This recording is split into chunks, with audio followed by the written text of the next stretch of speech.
morning. Can everyone hear me? Yes, that's my second sound check. Okay. Good morning and welcome. A year ago, I opened our very successful 5th annual Teaching and Learning Conference. Being a lover of the adage, if it ain't bust, don't fix it, I'm going to use the same welcome speech today. So here goes.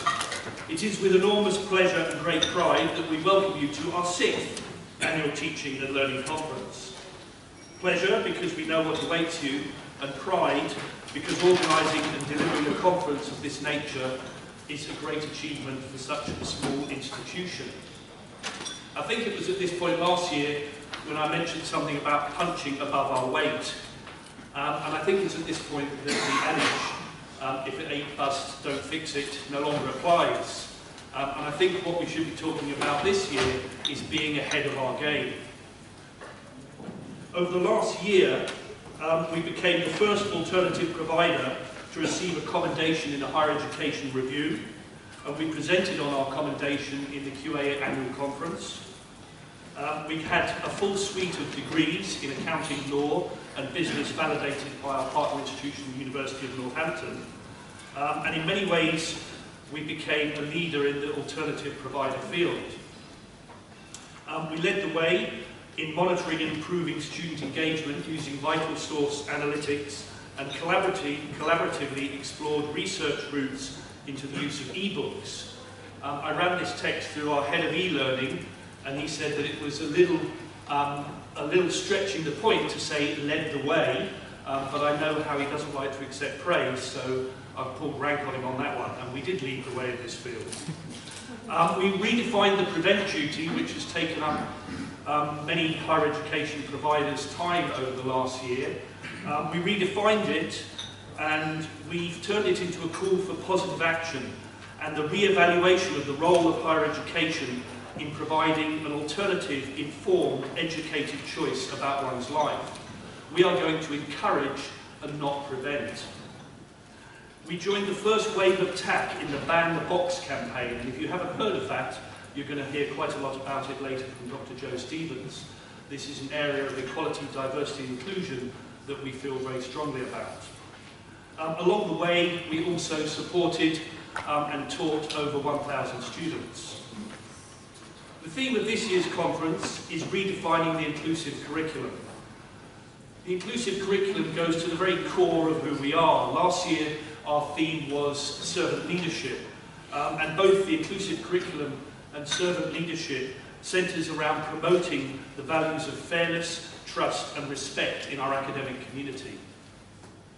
The government's higher education paper, published in May of this year, long after we set the theme for this conference, includes specific criteria to put providers' performance in achieving positive outcomes for disadvantaged students at the heart of the Teaching Excellence framework.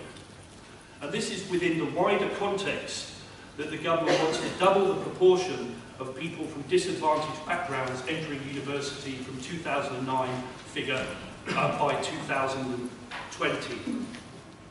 And I think we're clearly very much ahead of our game in achieving these goals. And today's Teaching and Learning Conference, I think, is going to help us to move forward in these goals. And I've got 5 minutes, and I think I've used about 3.5 of them, so I have 1.5 minutes left for thanks. Firstly to Mahak Sharma and Saeed for tweeting, Facebooking, and all the stuff that Chris tells me goes under the name of digital marketing. LSPM TLC 16, in case you're any doubt, TLC is not about our servant leadership philosophy and tender loving care. It stands for Teaching Learning Conference on this occasion. We've got a big team of staff and student helpers who I'm not going to name individually. We have a dozen or so of them who've been helping with registration and support throughout the last weeks. Also, I want to thank our sponsors, Vital Source, and we're hearing from Vital Source in the presentation today. And Vital Source have again sponsored our e-learning prize for the tutor who's made the biggest contribution to e-learning. And our new sponsors this year, Millgate and ProWise, who, if you have any time at all today spare, make sure you have a look at that touchscreen television. It's supposedly for educational purposes. I'm looking at my front room at the moment. It's quite impressive. An enormous thanks to our Centre for Excellence in Teaching and Learning. A team of 4 who, as I looked around when I came in this morning, and this is, I'm afraid, the first time I've been into the venue this year. Last year I was a little bit more involved, and I've not been involved at all this year. And as I came into the venue this morning, I thought it looked like something prepared by a team of 40, not 4. I think it looks extremely professional and sets the tone for a great day ahead. That team of 4 is made up of Tony, our e-learning technologist, who has hitherto unheard musical talents, which at lunchtime today we'll be experiencing. Jago Brown at the back on the table over there, who is our Educational Innovation and Design Manager. Dr. Simon Taylor, who's our Director of Teaching and Learning, and our Head of E-Learning, Dr. Karen Stepanyan, who I think most of you know. Please take as much opportunity today to talk to him, as you won't have that pleasure next year. He's sadly leaving us in a month. And finally, a big thanks to all our presenters who have given up their time to come and share their thoughts on the inclusive curriculum with us today. That's all from me, and I will hand over to our senior lecturer and